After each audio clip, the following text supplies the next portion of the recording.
Hey everyone, it's Deb from Locked Up with History and the National Crime and Justice Museum at the Geelong Jail. Today I'm sitting in the little room we have off the Stitched Up, which is where we have all the collection of male uniforms. But we also have in here a number of objects that belonged to convicts.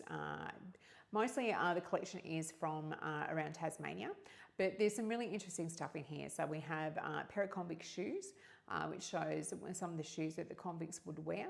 We also have like an eyelet maker, so the ones that were making boots would use to put the eyes or the eyelets into the shoes, so they could be tied up.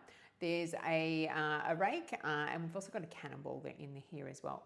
But one of the really cool things, or one of the things that I really like in here, is a ticket of leave. Now, generally you don't see these unless you've seen them digitised on somebody's record. This one is actually not filled out, so it was one that was probably in a book to be filled out that we've managed to get hold of. So it's a chance to see some of that up close and personal. So yeah, a ticket of leave, of course, was when the prisoners had finished serving their sentences and they would be given, I suppose it's the equivalent to parole these days, and then they would get their certificates of freedom. But all of the objects that we have here are marked with a broad arrow, and the broad arrow just simply meant that it was the property of the government, so quite similar to my broad arrow that I've got on my shirt here.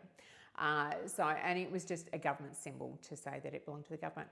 That's why it was on the prisoners' clothing, to say that they were in government care, shall we say, at that time.